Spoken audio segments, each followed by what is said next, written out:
स्वागत है मेरे प्यारे बच्चों, एक बार फिर से आप सभी का आपकी अपनी हिंदी की कक्षा में। तो हम सब अध्ययन कर रहे थे अपनी हिंदी पाठ्य पुस्तक मनस्वी भाग 2, जो मैजिक माइंड अ गैलेक्सी पब्लिकेशन द्वारा प्रकाशित है। आज हम इसी पुस्तक के आगे के पाठों का अध्ययन करेंगे। तो चलिए शुरू करते हैं। तो अब हम शुरू करेंगे पाठ संख्या 6 और पाठ का नाम है स्वादिष्ट खीर। क्या नाम है? स्वादिष्ट खीर। मुझे लगता है खीर सभी बच्चों को अच्छी लगती है क्योंकि वो मीठी मीठी होती है। किसी को ठंडी खीर अच्छी लगती है, किसी को गरम अच्छी लगती है। खीर बनाने के लिए हमें किन किन वस्तुओं की आवश्यकता होती है? दूध, चावल, चीनी और कुछ मेवे। तो सबसे पहले हम पाठ प्रवेश के बारे में पढ़ेंगे। प्रस्तुत पाठ के माध्यम से जल्दबाजी के परिणाम के बारे में बताया गया है। किसके परिणाम के बारे में बताया गया है? जल्दबाजी के काम के बारे में। जो व्यक्ति धैर्य नहीं रखता उसका क्या परिणाम होता है? आइए इस पाठ पढ़कर जानें। तो हम इस पाठ को पढ़कर जानेंगे कि जो व्यक्ति धैर्य नहीं रखता उसका क्या परिणाम होता है। एक कबूतर और कबूतरी एक पेड़ पर बने अपने घोंसले में रहते थे। कहाँ रहते थे कबूतर कबूतरी? अपने घोंसले पर। और जो घोंसला कहाँ था? पेड़ पर। जो कुछ दाना तिनका उन्हें मिल जाता वही खाकर वे अपना जीवन यापन करते थे। कभी उनको दाना तिनका जो भी मिल जाता था उसी को वो खाते थे और अपना जीवन यापन करते थे। लेकिन धीरे धीरे कबूतर रोज वही दाने खाकर उबने लगा। मतलब रोज एक ही चीज खाकर तो मन भर जाता है ना, ऐसे ही कबूतर भी उबने लगा।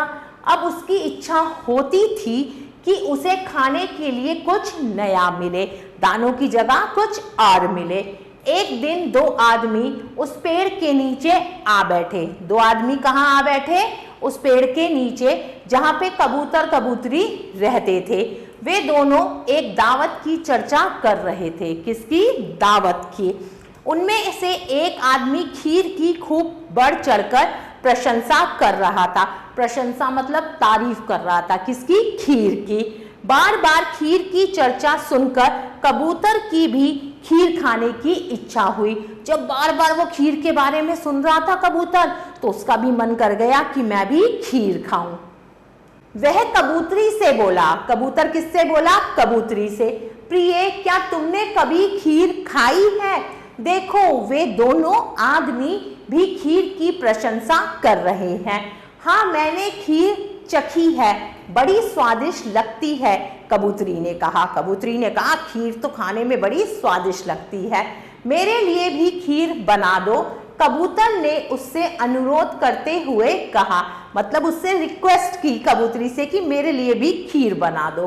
तुम कुछ दूध, चावल, चीनी और मेवा ले आओ, मैं तुम्हारे लिए खीर बना दूंगी। देखो, सारा सामान बता दिया कबूतरी ने कबूतर को कि ले आओ और मैं तुम्हारे लिए खीर बना दूंगी। जल्दी ही कबूतर सारा सामान ले आया और कबूतरी खीर बनाने लगी। कुछ देर बाद कबूतर ने पूछा, खीर तैयार हो गई क्या? बस थोड़ी देर और लगेगी, कबूतरी बोली। भाई, खीर को बनाने में टाइम तो लगता है, तो कबूतरी बोली अभी थोड़ी देर लगेगी। खीर की सुगंध पाकर कबूतर की भूख और बढ़ गई थी।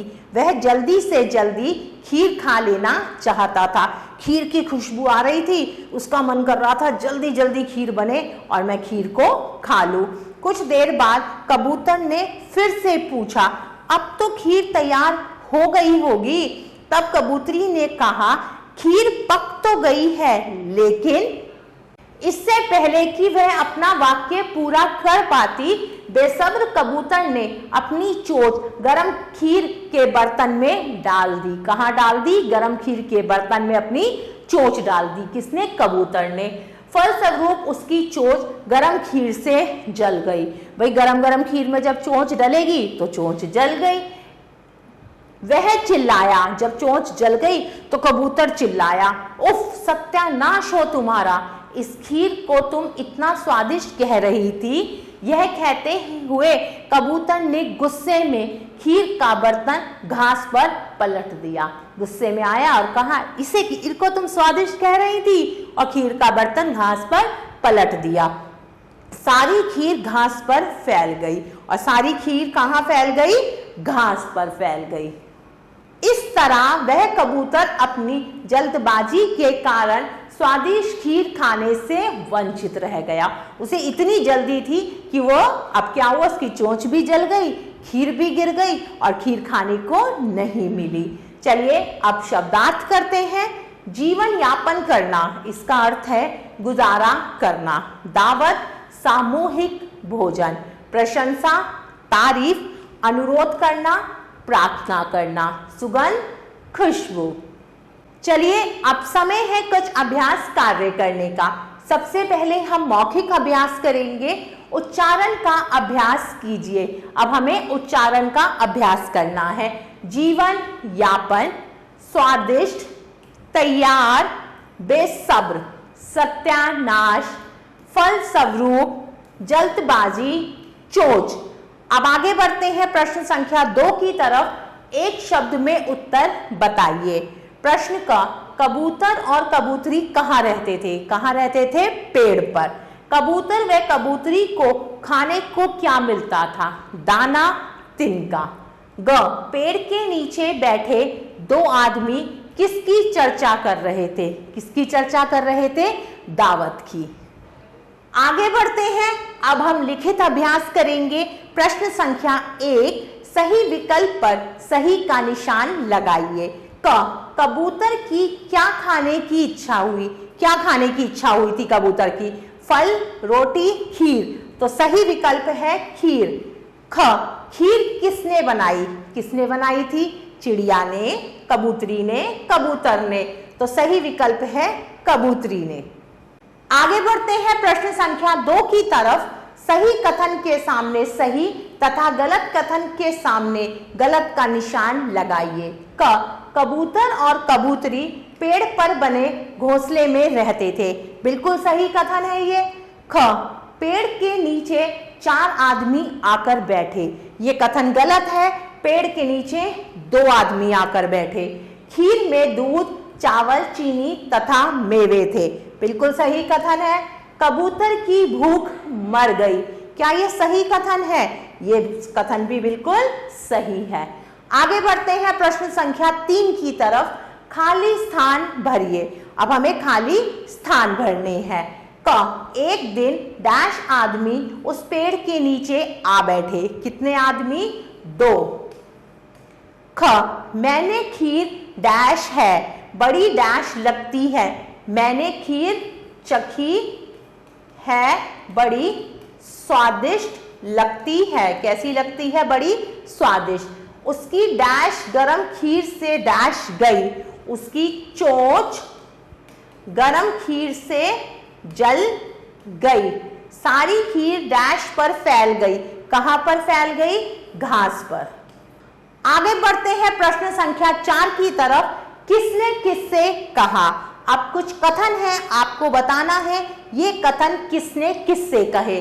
हाँ, मैंने खीर चखी है, बड़ी स्वादिष्ट लगती है। यह कथन कबूतरी ने किससे कहा था? कबूतर से। कबूतर से। मेरे लिए भी खीर बना दो। ये कथन कबूतर ने कहा था। किससे? कबूतरी से। कबूतर ने कबूतरी से। ग, मैं तुम्हारे लिए खीर बना दूंगी। यह कथन कबूतरी ने किससे कहा था? कबूतरी ने कबूतर से। घ, खीर पक तो गई है, लेकिन यह कथन भी कबूतरी ने कबूतर से कहा था। कबूतरी ने कबूतर से। आगे बढ़ते हैं प्रश्न संख्या 5 की तरफ। निम्नलिखित प्रश्नों के उत्तर लिखिए। क, कबूतर कैसे उब गया था? कैसे उब गया था? रोज दाने खाकर। ग, कबूतर कबूतरी अपना जीवन यापन कैसे करते थे? कैसे करते थे? दाना तिनका खाकर। ग, कबूतर की पत्नी ने खीर बनाने के लिए उससे क्या लाने के लिए कहा? क्या लाने के लिए कहा? दूध, चावल, चीनी और मेवे। घ, कबूतर की चोंच कैसे जल गई? कैसे जल गई थी? कबूतर ने गरम खीर में अपनी चोंच डाल दी थी, जिस कारण उसकी चोंच जल गई थी। प्यारे बच्चों, आशा करती हूँ आपको यह पाठ अच्छे से समझ आया होगा। हम पुनः फिर मिलेंगे, तब तक के लिए आभार।